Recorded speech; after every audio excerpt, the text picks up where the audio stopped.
aqui e a gente vai, neste momento, direto para o Rio de Janeiro. Vamos conversar com a Jaqueline Muniz, cientista política, antropóloga, especialista em segurança pública da Universidade Federal Fluminense. É um prazer enorme recebê-la aqui, Jaqueline. Bom dia. Bom dia, Marilu, saudade de você e desse programa, né, que eu estou sempre presente, andei meio sumida, vocês precisam me chamar. E, claro, um bom dia também a todos os telespectadores, ouvintes que acompanham, né, o trabalho feito, né, por esse espaço, né, democrático de comunicação. Bom, Jaqueline, é um prazer sempre estar com você aqui e a gente vai abordar inicialmente a questão da equipe do candidato Tarcísio aqui em São Paulo, né, candidato ao governo do estado de São Paulo. A equipe dele mandou o cinegrafista apagar um vídeo de tiroteio em Paraisópolis, você deve ter acompanhado o caso, enfim, onde ele estava fazendo a propaganda, enfim, fazendo a campanha dele nessa região sul aqui da periferia de São Paulo, quando, enfim, apareceram policiais, né, estavam já juntos com o Tarcísio, e segundo a equipe do Tarcísio, houve um tiroteio, mas no caso, um cinegrafista disse que um integrante da equipe do Tarcísio pediu para ele apagar as imagens, e você lembra que uma pessoa foi morta na ocasião.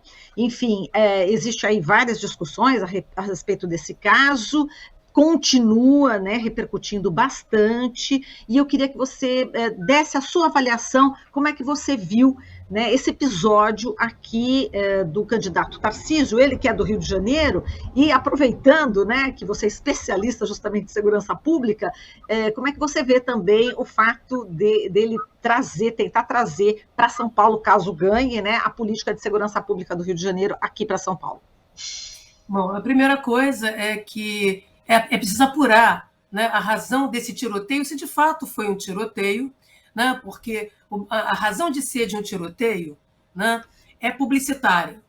Né? Então, ele é publicitário, é um marketing do medo, um marketing do terror, né, de maneira a que, com isso, mundo sinta medo, se sinta inseguro, e aí, né, autorize medidas drásticas, medidas duras e tudo mais. Então, o tiroteio ele é um instrumentalizador do medo, ele é uma espécie de propaganda, de publicidade. Isso não quer dizer que está se produzindo controle, se produzindo repressão policial qualificada ou controlando qualquer tipo de crime organizado. O que está se fazendo é publicidade. Seja quando o chamado grupo armado inaugura o tiroteio, seja pela polícia que reage assim. Porque, na verdade, todo tiroteio tem um problema, que é multiplicar os riscos de vitimização da população. Porque, afinal, as pessoas não estão atirando num estande de tiro, à moda Roberto Jefferson, atirando. As pessoas estão atirando num cenário que tem gente.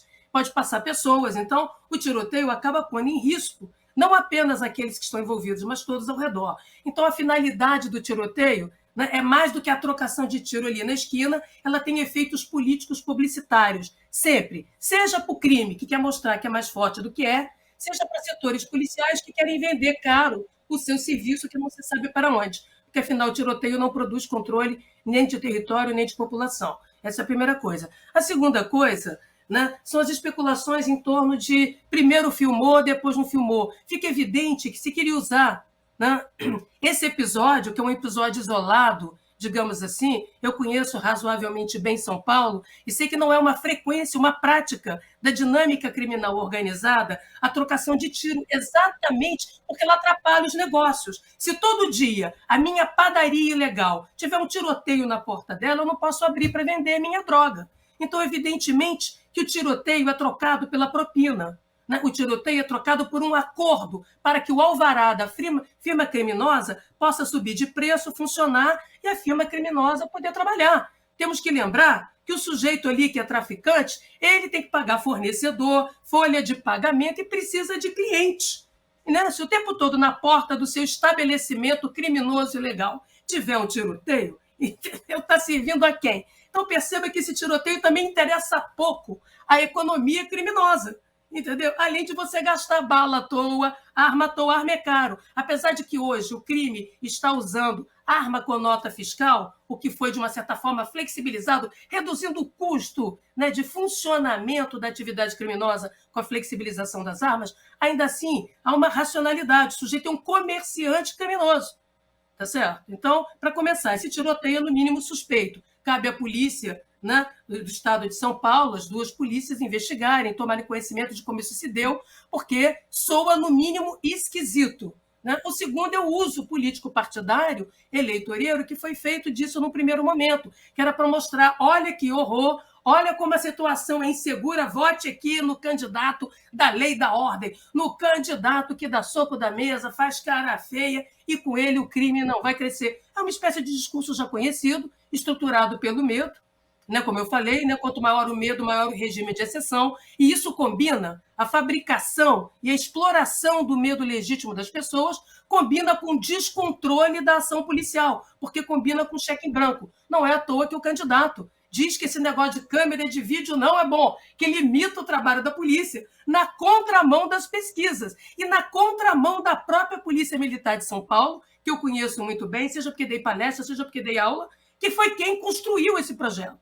O projeto das câmeras de vídeo saiu da cabeça dos policiais, seja para proteger os próprios policiais de risco, de mandonismo, de carteirada. Não é só controlar o policial diante do cidadão, é também controlar os abusos, né, de cidadãos diante do trabalho da polícia. Porque todo mundo quer comprar um policial ali na esquina, quer dar uma carteirada, não é mesmo? Então, com a câmera de vídeo, nós tivemos uma redução de vitimização, de letalidade, de casos, né, de extorsão e coisas que o valem, que as pesquisas têm mostrado, os institutos sérios de pesquisa em São Paulo têm demonstrado, os próprios dados de polícia. Então, por que será que, de um lado, eu quero uma polícia descontrolada, entendeu?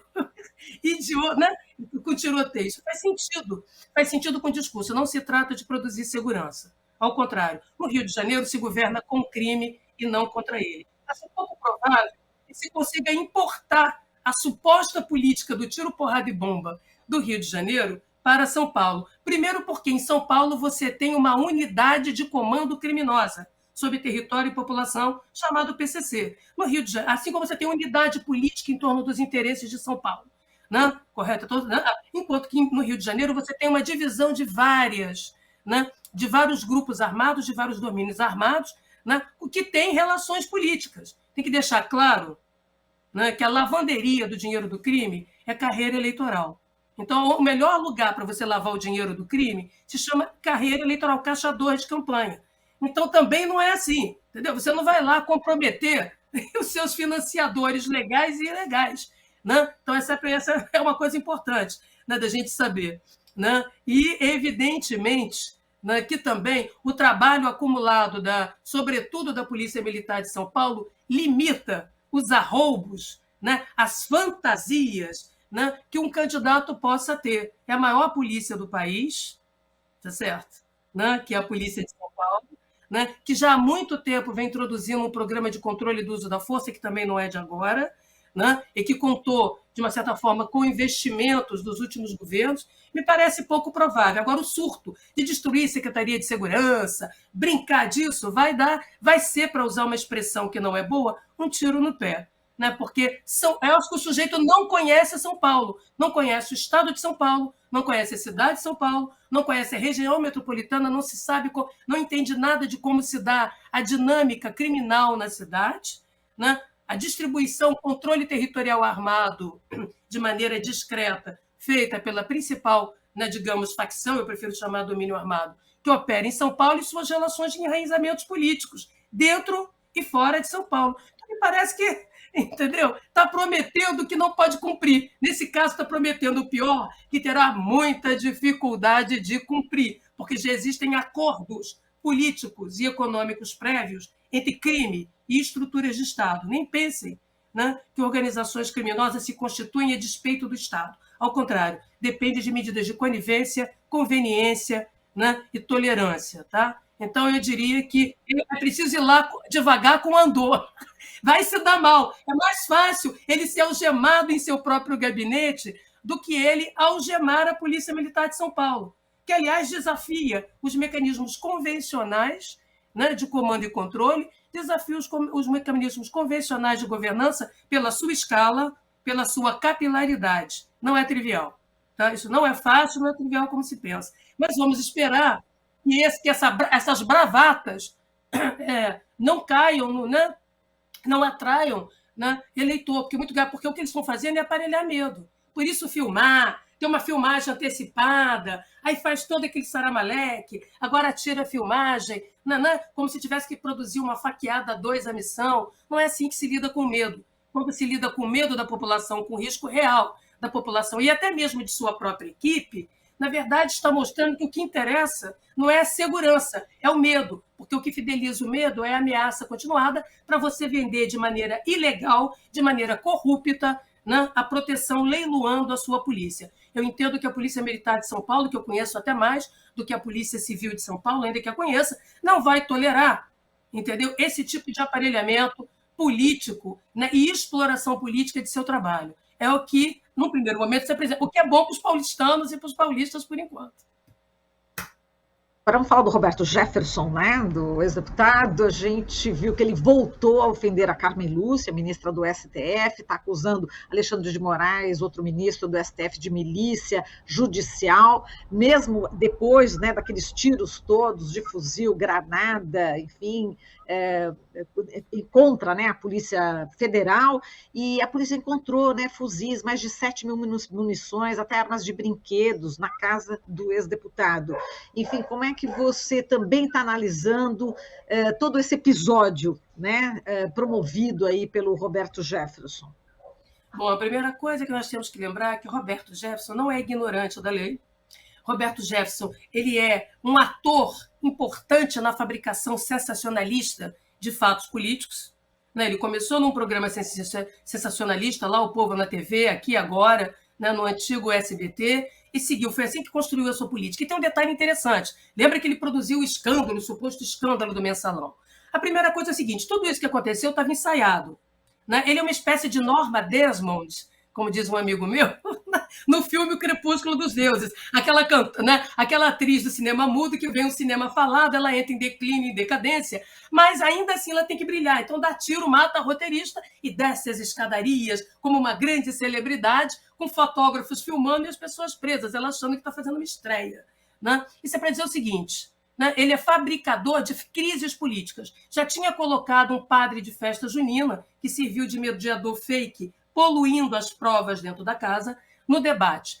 Isso vem sendo construído. A primeira coisa que ele fez, por quê? Porque o Roberto Jefferson ele vai mais baixo. Ele vai lá na vilania, naquele lugar do subterrâneo da imundície moral, onde nem o Bolsonaro quer chegar, porque se chegar fica com lama até o pescoço, não tem como sair. Então é dali, porque ali ele reina, ali ele é protagonista de um reality show combinado. Foi um evento que durou 14 horas, dava tempo de todo mundo se acompanhar na rede social, percebe? Que era para a fabricação de um fato político, né? Um fato político de um herói, arte, né? Contra a tirania da justiça, contra, né? A favor da expressão, da livre expressão, correto? Era isso que era para ser produzido.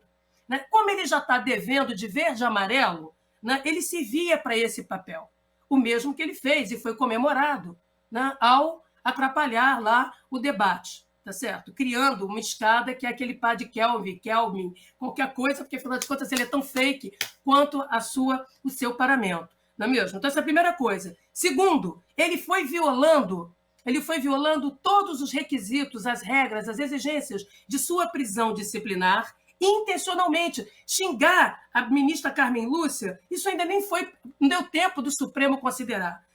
A prisão dele vai ser revogada, quer dizer, a prisão domiciliar dele vai ser revogada, né, em razão de todas as violações prévias que ele fez. Como é que o sujeito cumprindo pena tem arma? É um conjunto de coisas. As falas que ele fez, provocativas. Ele estava convidando, venham me prender. Eu preciso de um fato político que vai acontecer na última semana de eleição. Entendeu? Todo mundo sabe o que pode produzir uma virada. Né? De novo, fabricação do medo, né? Um escândalo, não é mesmo? Então isso é fabricado, foi absolutamente fabricado. Né? Mas era tão fabricado que durou 14 horas. Né?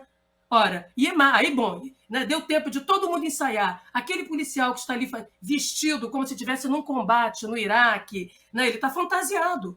Né? Ele ali foi escolhido pelo seu chefe, porque como ele não sabe, né? Aquilo ali não obedece a critério tático nenhum, aquilo envergonhou os policiais federais com os quais eu conheço, são meus alunos, ou parceiros, estão envergonhados, chamam de circo, porque entendem que aquilo humilhou a Polícia Federal. Né? E os policiais que foram vitimados, né, porque foram 4 tentativas de homicídio, isso não estava no plano. Qual era o plano? Né? Os policiais disseram, deram voz de prisão, ele falou, não, peraí que eu estou saindo. Os policiais estão calmamente. Por quê? Porque essa ocorrência é uma ocorrência de baixo teor ofensivo.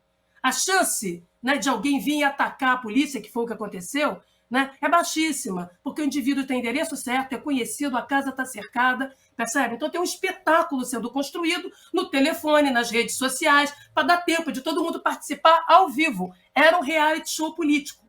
Então nós temos que analisar a questão não como uma questão policial em si, mas como uma questão política que foi construída.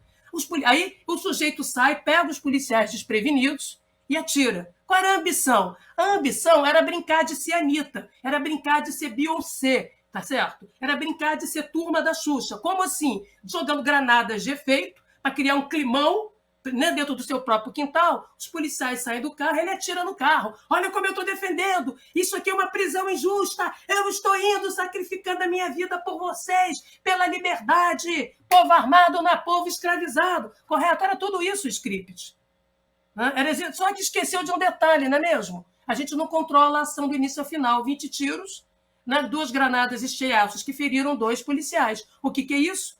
Mas pensa que ele não sabia? Claro que sabia, ele é advogado. Se tem uma coisa que ele sabe é como construir fatos, né, sensacionalistas, etc. Foi assim no Mensalão. Ele impôs o pescoço dele para puxar todo mundo para a lama e vender caro o seu lugar político. Tá? É disso que se trata. Ele fez de novo, já vinha fazendo antes, não tem novidade nenhuma nessa estrutura. Né? Sabe aquela pessoa que te chama para baixaria? Né? Você xinga ela fala, esse xingamento é elogio, vamos mais baixo, vamos lá para a sarjeta, abaixo da moral e dos bons costumes. É Roberto Jefferson, tá certo? É muito claro isso. Né? Então, moral da história, os policiais são socorridos, dali para frente é toda uma condução política, né?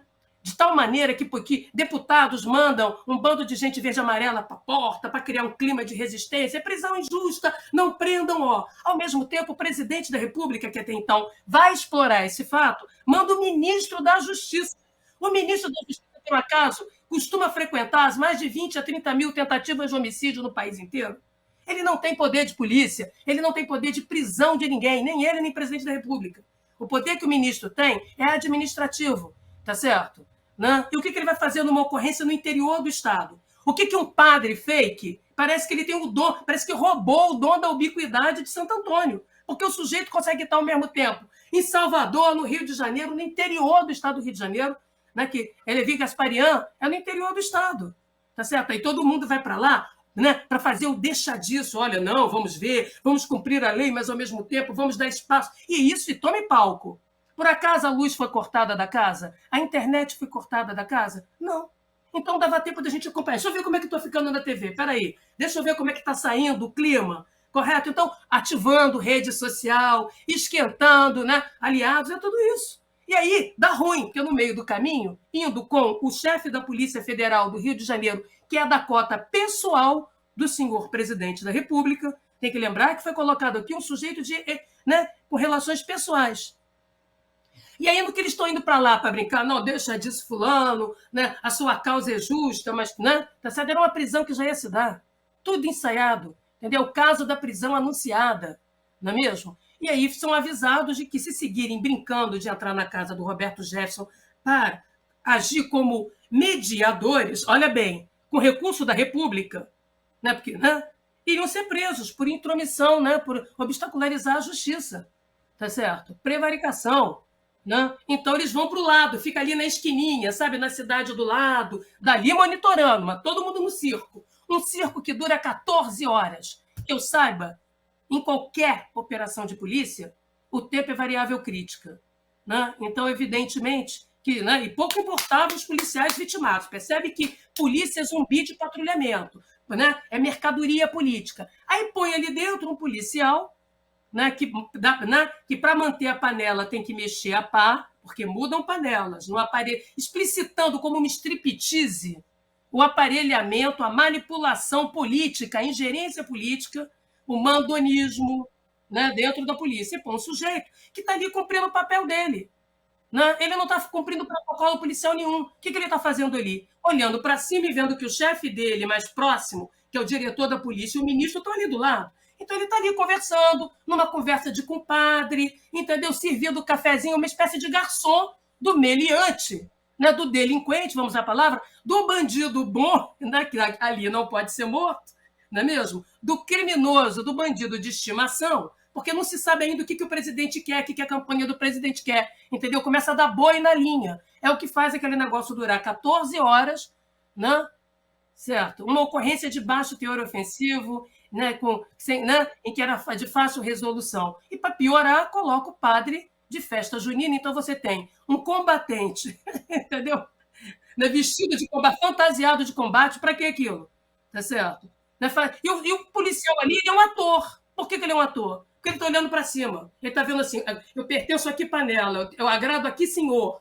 Quantas, né? É a polícia dos vários patrões, ficou explícito. O que humilhou a Polícia Federal, que é a polícia mais profissional do país, uma polícia cuja imagem já tinha sido arranhada com manipulações parciais da justiça no lavajatismo, feito pelo senhor Delayol e pelo senhor Moro. É uma polícia, né, que é vulnerável ao aparelhamento político de cima, como foi o FBI, como é toda e qualquer polícia federal, né, porque ela está ali diretamente ligada à União, ao poder, né, ao poder em cima, né, ao Congresso, é quem faz segurança de deputados, de senadores, do presidente. Por isso, em qualquer democracia, as polícias federais são aquelas mais vulneráveis à manipulação política partidária, à ingerência política. Por isso se blindam essas polícias. Tem que lembrar da história do FBI.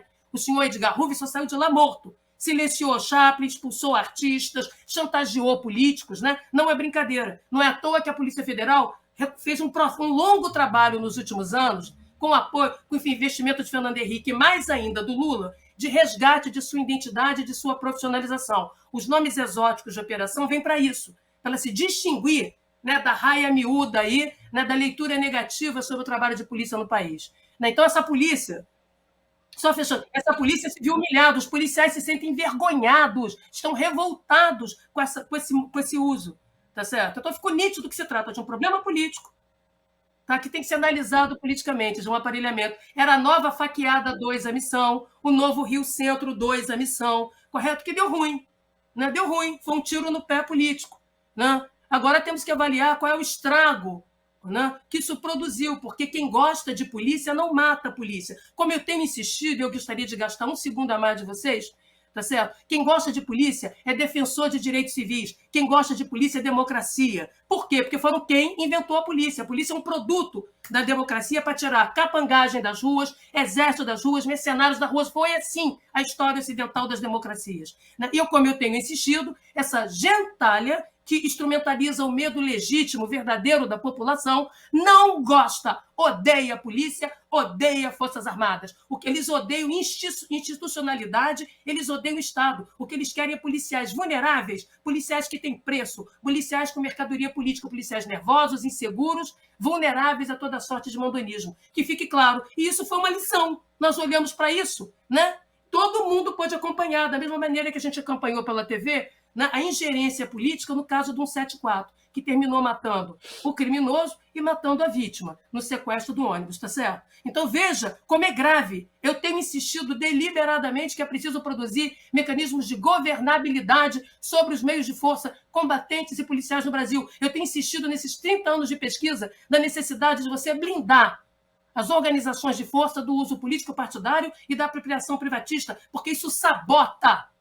Isso sim põe em risco a democracia, porque o que dá estabilidade ao poder democrático é exatamente uma espada obediente à sociedade que não é usada para fins políticos partidários. Essa foi a reforma que todos os países democráticos fizeram, o controle da espada, porque a espada começa cortando o pescoço do outro, depois corta o seu. Eu tenho insistido nisso, então assistimos mais um espetáculo, né, de mau gosto que deu errado. Por isso aquela incerteza, por isso 14 horas, né, de um capítulo de novela mexicana, de seriado, de mau gosto político, né, que expôs uma polícia. Tenho certeza que os policiais estão envergonhados e por isso eu não vou tratar esse caso, né, como um caso técnico-policial, porque ele não se cumpriu nada de polícia e se esqueceu das vítimas policiais. Isso é um caso político, de aparelhamento político, de mandonismo, de clientelismo, de uso abusivo da máquina pública para propósitos particulares sem limite, pondo a vida dos policiais em risco. É disso que se trata.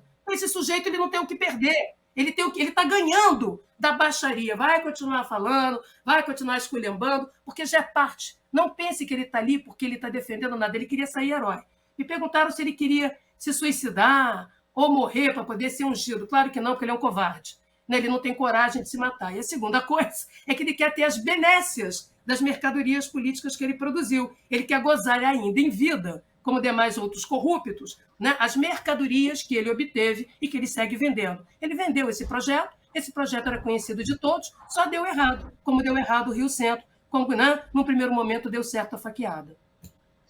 Jaqueline, a gente agradece demais aqui a sua participação, muito obrigada, um forte abraço para você e, com certeza, vamos convidá-la muito mais vezes, viu, Jaqueline? Um beijo isso aí, você. Vocês esquecem de mim, gente, sou falante, tem que sair falando. Não esquecemos não. Um beijo, querida. Beijo, gente, boa eleição para todos, na paz, né, com esperança, né, por um futuro melhor para todos nós, com cidadania. É isso. É isso. Muito bem, tchau, querida. Falamos aqui com a Jaqueline Muniz, cientista política, antropóloga, especialista em segurança pública da Universidade Federal Fluminense. Estamos apresentando Jornal Brasil Atual. As notícias que os outros não dão.